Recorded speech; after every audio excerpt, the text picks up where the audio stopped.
وكفى وسلام على عباده الذين اصطفى أما بعد أعوذ بالله من الشيطان الرجيم بسم الله الرحمن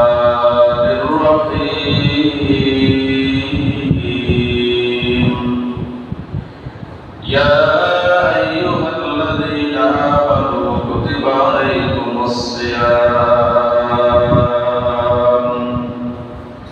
كما كتب على الذين من قبلكم لعلكم تتقون اللهم صل على محمد وعلى آل محمد كما صليت على إبراهيم وعلى آل إبراهيم إنك حميد مجيد اللهم بارك على محمد وعلى آل محمد كما باركت على إبراهيم وعلى آل إبراهيم إنك حميد مجيد الحمد لله محترم মুসল্লিয়ান আজকে জুমাতুল বিদা রমজানের শেষ জুমা জুমার নামাজ আদায় করার জন্য আল্লাহ রাব্বুল আলামিন আমাদেরকে দরবারে আসার তৌফিক দিয়েছেন এই জন্য মুহাম্মদের সাথে শুকরিয়া আদায় করে বলি আলহামদুলিল্লাহ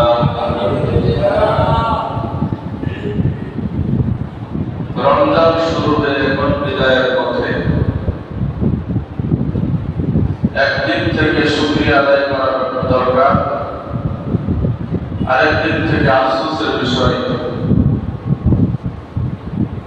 শুকরিয়া কারা আদায় করবে যারা এই রমজানকে পূর্ণতায় পৌঁছানোর জন্য আল্লাহর প্রত্যেকটা হুকুম অনুযায়ী পুরা মাস কাটিয়েছে তারা শুকরিয়া আদায় করবে আল্লাহকে খুশি করার জন্য যে আল্লাহ তুমি তো আমাকে রোজা রাখার তৌফিক দিয়েছো তারাবির নামাজ পড়ার তৌফিক দিয়েছো পাঁচ ওয়াক্ত নামাজ সহ অন্যান্য গুনাহের কাছ থেকে বেঁচে থাকার তৌফিক দিয়েছো এই জন্য তারা শুকরিয়া আদায় করবে আর তাদের জন্য আফসোসের কারণ যারা এই বরকতপূর্ণ মাস পাওয়ার পরেও আগে যেরকম নামাজ পড়তো না পুরা রমজান মাস গিয়েছে নামাজ আদায় করে নাই আগে যেরকম আল্লাহ তাআলার নাফরমানির মধ্যে লিপ্ত ছিল রমজান বরকতপূর্ণ মাস পাওয়ার পরও আল্লাহর নাফরমানি থেকে সে ফিরে আসে নাই রমজানের রোজা আদায় করে নাই কোরআন তেলাওয়াত করে নাই জিকির আজকার করে নাই তাদের জন্য আফসোসের বিষয় আল্লাহ রাব্বুল আলামিনের পয়গম্বর হাদিসের মধ্যে যে বলেছেন এই হাদিস এই জন্য আমি সর্বপ্রথম সপ্তাহে উল্লেখ করেছিলাম যেন আমরা সতর্ক হই কিন্তু মানুষ সতর্ক হয় নাই সতর্ক হয়ে গুনাহের কাজ ছাড়ে নাই নেকের কাজ করে নাই অথচ আল্লাহ রাব্বুল আলামিন আল্লাহর পয়গম্বর হাদিসের মধ্যে বলেছেন রমজান শুরু হওয়ার সাথে সাথে আল্লাহ তাআলা রমজানকে স্বাগত জানানোর জন্য অবাধ্য শয়তান জাহান্নামে বন্দী করে হয় জান্নাতের দরজাগুলো খুলে দেওয়া হয় জাহান্নামের দরজাগুলো বন্ধ করে দেওয়া হয় একজন ঘোষক ঘোষণা দিতে থাকে ইয়া বাগিলাল খাইর আকবিল এক কল্যাণ অন্বেষণকারী তুমি আগে বাড়িয়ে যাও কল্যাণের দিকে অগ্রসর হয়ে যাও ওয়া বাগিয়া শাররি আকসির ওয়া অবাধ্য অন্তর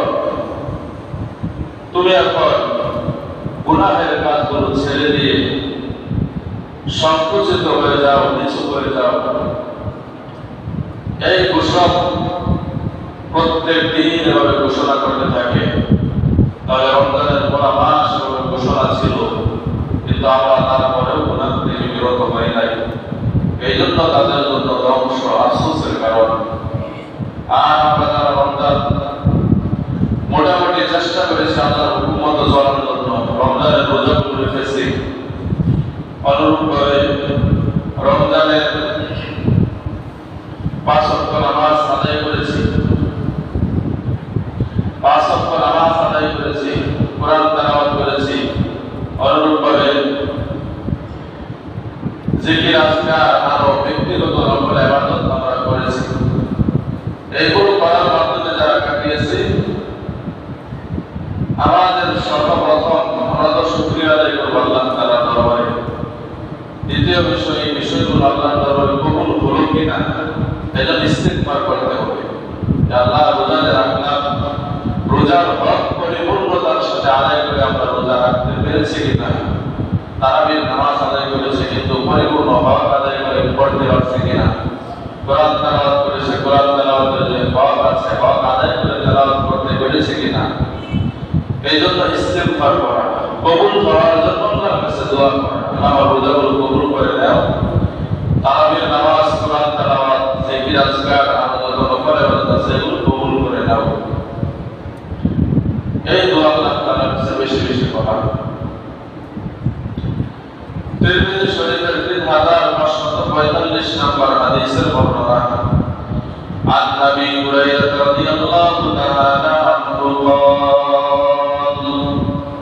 قال رسول الله صلى الله عليه وسلم নবীর সাহাবী হযরত আবু হুরায়রা রাদিয়াল্লাহু তাআলা আনহুর বর্ণনা তিনি বলেন, রাসূলুল্লাহ সাল্লাল্লাহু আলাইহি ওয়াসাল্লাম ইরশাদ করেছেন, রাগিবা আনতু রাজুলিন যুকিরতু ইনদাহু ফালাম ইসাল্লি আলাইহি, ওই ব্যক্তির নাম বুলন্দিত হোক, দূষিত হোক, অর্থাৎ ধ্বংস হয়ে যাক, যে ব্যক্তির সামনে আমার নাম উচ্চারণ করা হয়েছে, আমার নাম উল্লেখ করা হয়েছে, অথচ আমার উপর দরুদ পড়ে নাই।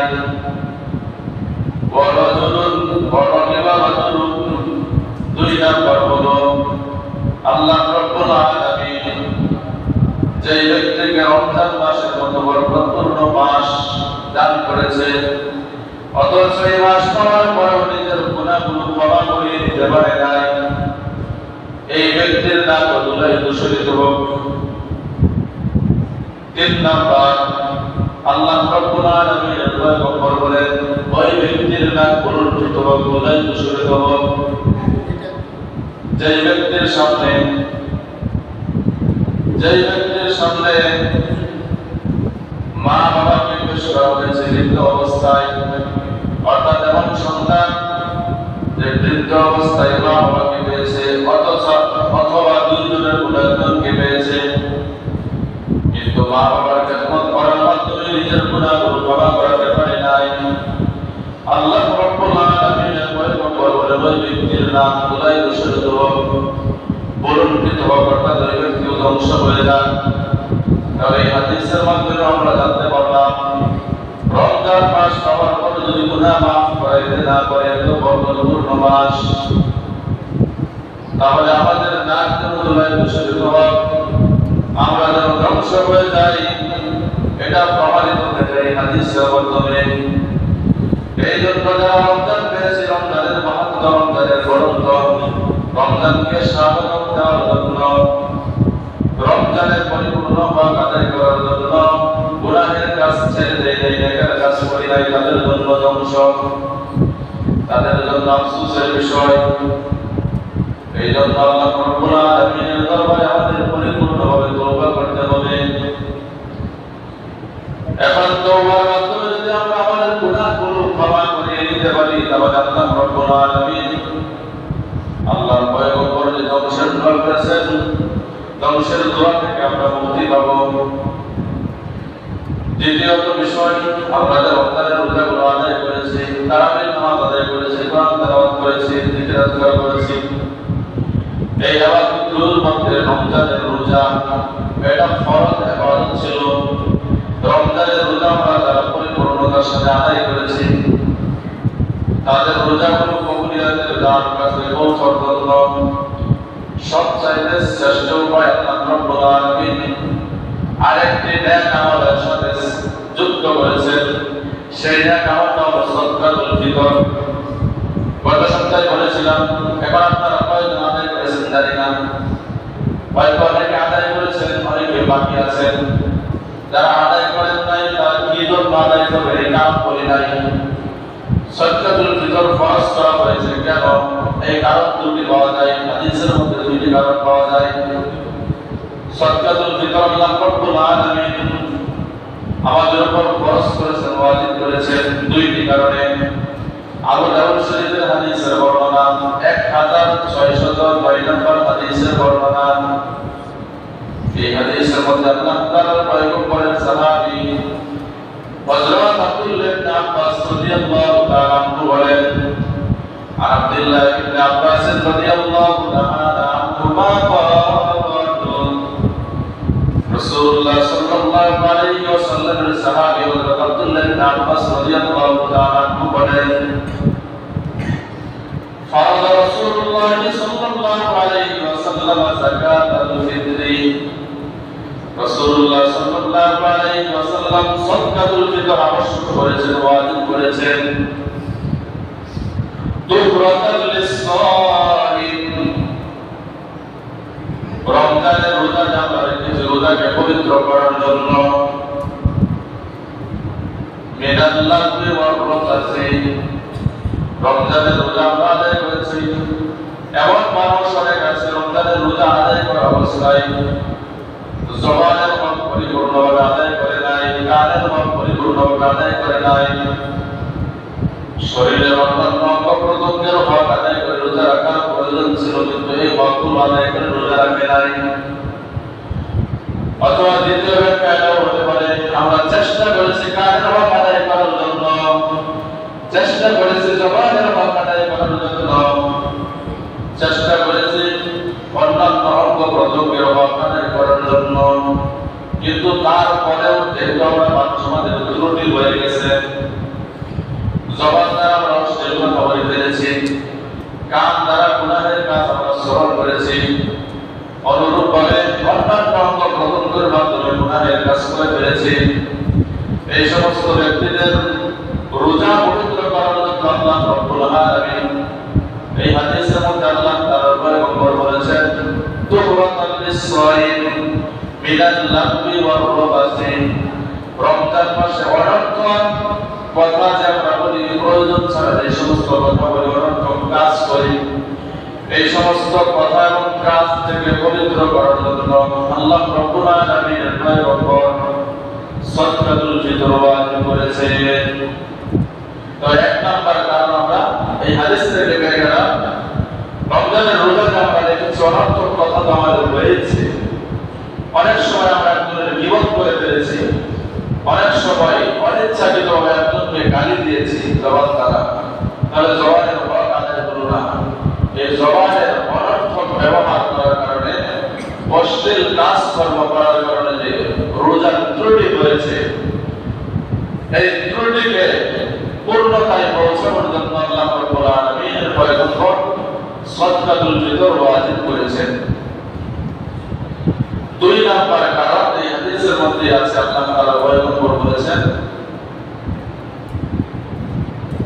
মিসকিনদের খাবারের ব্যবস্থা করার জন্য ঈদের দিন, খুশির দিন, এই দিনে আমরা আনন্দ করি, আমরা এই দিনে খুশি উদযাপন করি, কিন্তু যারা মিসকিন আছে, যারা গরিব আছে,